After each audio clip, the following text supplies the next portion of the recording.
Good morning, good evening, afternoon, whatever time it is in your area. Joe Biden has threatened all Trump supporters, right wingers, stuff like that, to casually leave Democratic cities and city states. So, for those of you who are, let's say, not as fortunate to be preppers like others, I have two firearms on the table that would be perfect for you for a bug out scenario, as like a bug out rifle or something that's not very big and very portable and very compact. You can store in a backpack and kind of carry around with you very easily. So for the first off, the price point of these are going to be very different. They're going to be marginally to a point different, but they're going to be yet affordable for the average consumer. And I don't want to be the guy who goes, oh, spend all your money on gear, spend all your money on gear. You should dedicate some funds to better equipment and, of course, chest rigs, rifles, guns, pistols, ammunition. Buy quality stuff. Don't buy the cheapest stuff you can find. I do recommend you guys really work hard on training and practicing. Don't just buy a gun and not know how to use it, put it together, and even run it. You guys are going to put yourselves in some troublesome scenarios. So first off, for the bug out gun list, I have a Henry U.S. survival rifle. I got this at my local store for around $300 or less. I've seen these in kits for $450, where they come with like rubber tourniquets, cleaning supplies, food rations, the fire cakes, stuff like that.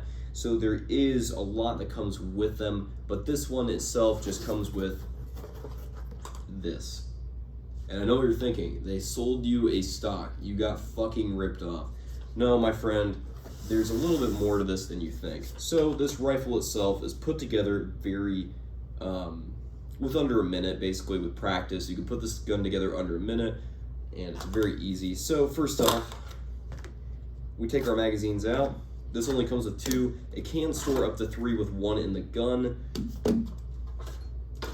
Take our barrel out. So first off, you put your gun in here, or the receiver in the stock there, and you kind of start screwing this. It gets a little sensual. So for the younger children in the room, I'd please advise you to look away and even cover your parents' eyes, because things are getting very hot. Okay, now that that's over, we're going to move over to the next thing, and that's going to be putting the barrel in. So there is a little notch in the barrel, a little nice notch there. You put this in, kind of push it down, and you slowly twist and push down the barrel here. Yeah, I know this is very strange, very sensual on this one. And voila, we now have a gun. And these are hot mags. I did keep this loaded in my bunker, so there we go. The gun is basically ready. You rack the bolt, you push the safety forward, and you're ready to go. I'm going to take the mag out just for safety, and of course check the chamber one more time before we do anything else while filming. So the barrel is made out of, so the barrel is sleeved. So basically there is a barrel in there, it's just sleeved. My cat is gonna ruin this video right off the bat, so I apologize.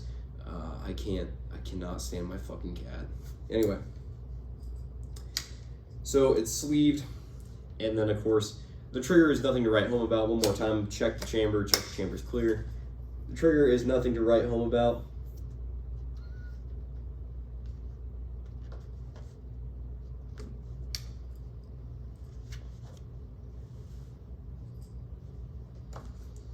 Alrighty, so the trigger is nothing to write home about. I apologize for the cats.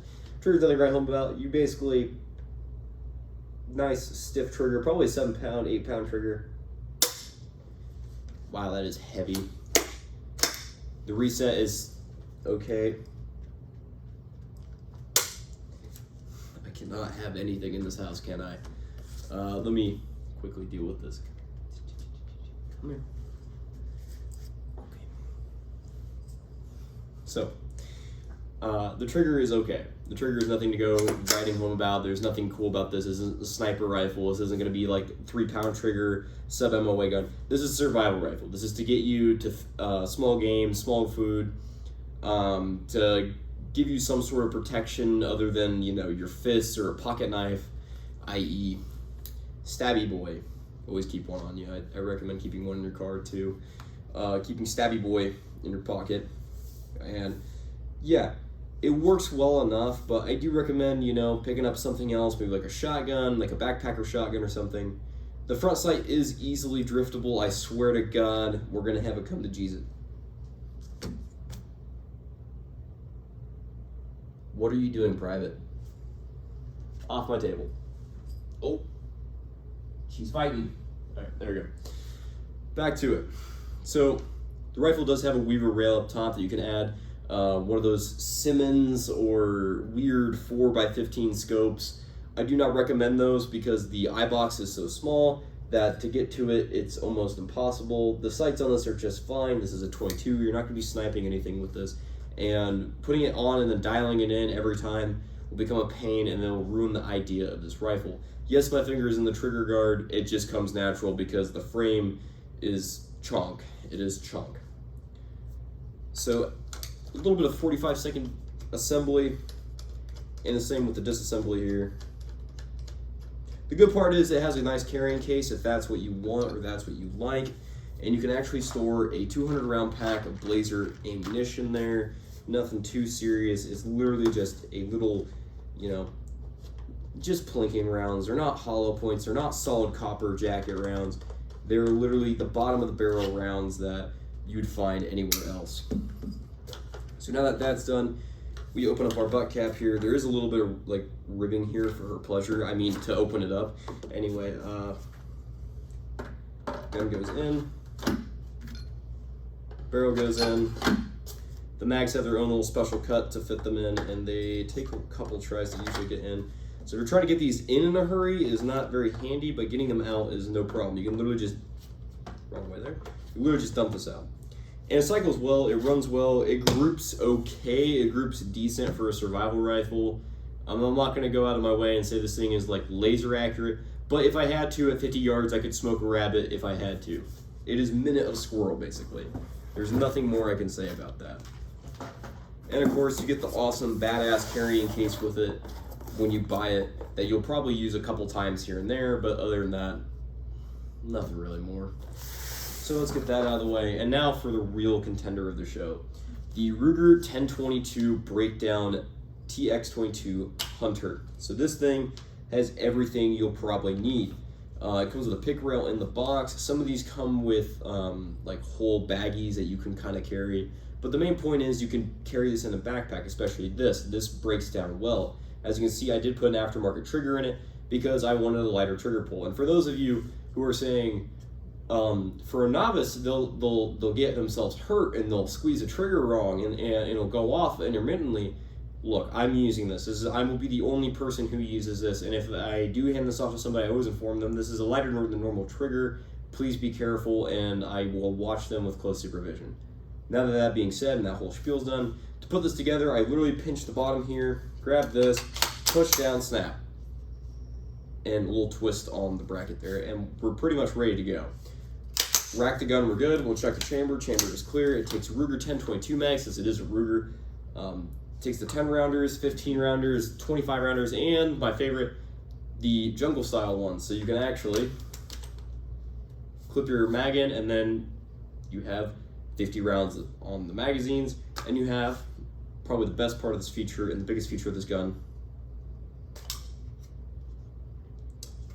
is a shitload of magazines. You have 3 in the back here, and then you can stick one in your pocket or whatever, the spare one in your pocket.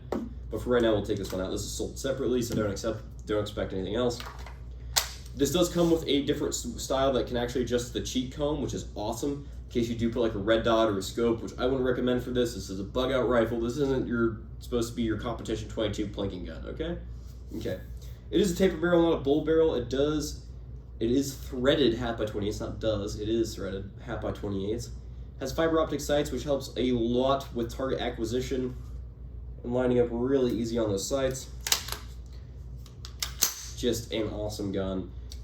This thing groups pretty well. It is minute of man target, or as I like to call a minute of squirrel.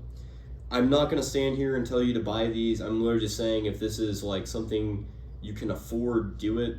I do know Rossi makes the RS-22.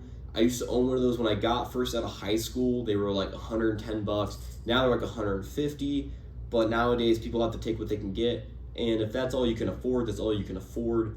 I do recommend mainstream guns like the Ruger 1022, the Winchester Wildcat mainly. I do own a Winchester Wildcat. It's just really tactical, and actually I'm just going to get it. And just like that, we have our gun here, and it is tactical, pimped out. We have our Magpul bipod up here. We have a Crossfire little red dot here. Butler Creek sling, just basic stuff here. It's nothing too serious. Half by 28 thread cap up here. Not all of them come with it, so please be aware that you're not going to get the same one as me. Some of them have this, some of them don't. Just kind of make sure that your gun is... We've talked about this. We had a chat about this. I don't know what I can do for you. I'll give you treats here in a minute if you like stay off the table. Anyway, that cat is going to be famous here in about a couple hours. It is free floated, just like the Ruger. They're both free floated. They're really badass guns. This one takes Ruger mags. It's a substitute to Ruger. It's a bit cheaper too. The only issue is there's no like really big aftermarket. So I'm not going to say that this is like a crazy aftermarket. No, this gun dies right after you buy it. The only thing you can really do is you can take 25 rounder Ruger mags, lock them in, and then go, hey, I've kind of got a Ruger with just some weird quirky ergonomics, you know? Other than that, it makes it really easy to attach a red dot, and there's not really much to do with the cheek comb aside from just like do like a chin weld and kind of pinch it. Other than that, it's not actually that bad. It holds up pretty well. I've used this for a lot, including hunting. I passed this off to friends when they went coon hunting. They love this thing. Even there's on the base of here, there's a little rubber, like a rubber cap to like, so you like, if you're like, let's say you're shooting out of your vehicle, theoretically, you're not actually doing that. If you're shooting out of your vehicle, you're shooting off like a wood bench or something, you're not going to ding up your bipod, your good bipod, and it actually adds a little bit of cushion when you push the gun down to like stabilize it a little more, you know, something like that. So we're just going to put this back down. But anyway, back to the Ruger. So the Ruger has shitloads of aftermarket. You can do a lot with this. You get all sorts of crazy. But I think the Magpul stock really gives it to you. You can actually get like an actual kick-ass Magpul sling, kind of carry this like a PDW, you know, kind of actually use it like a tactical rifle, even though it's not. And it's just a really basic 1022 at heart. Other than that, it's got some really kick-ass features that I really like, especially the trigger pull. Let me check the chamber. Trigger pull is nice. Just a really, really light, not a hassle trigger, you know, not like 8-pound, 9-pound trigger that it usually comes with. There's also storage under here, so if you want to store like sight tools, set screws, rails, stuff like that. Done like that, you open it up, ready to go, and you just push it back in. You should hear a nice, firm click. There you go. So yeah, it's all sorts of tactical, customizable 1022 at heart. So like I said, these are options for, let's say, you're on a really big budget, you can't afford a lot of ammo, you can't do much with what you got, that's fine. These are to get you started, basically, to get you to another firearm if you must. So when you do buy these, take pride that you're at taking that first step that most people won't even do and buy a rifle. It doesn't have to be, you know, the most tactical, glamorous AR-15, AK-47, insert odd military designation here. It's a 22, and you can be proud that you own one. So I'm going to end the video right here and basically say thanks to Murder Mittens for fucking it up for me 3 times, but we're gonna I don't know, we might put a counter on the bottom there. But thanks for all your support, guys. I know I've been lacking on the content lately. I'm going to be trying to pump more videos out, and especially with the mask idea that a lot of YouTubers are starting to do, GunTubers are starting to do. I really respect that, and I want to keep it up, especially like with the anonymity thing. I hope you guys understand. It's not me trying to be like, I'm scared behind the keyboard. I have a life outside of this and a life outside of like guns that I want to maintain. So I hope you guys understand, and I hope you guys have a nice day. So I know this is supposed to be that section where I tell everybody, hey, how are you doing? I just wanted to remember to I forgot to tell you guys what the prices of them were. The Henry Survival Rifle cost me around $260 on the money, and then the 1022 you saw cost me about $550, just so you know.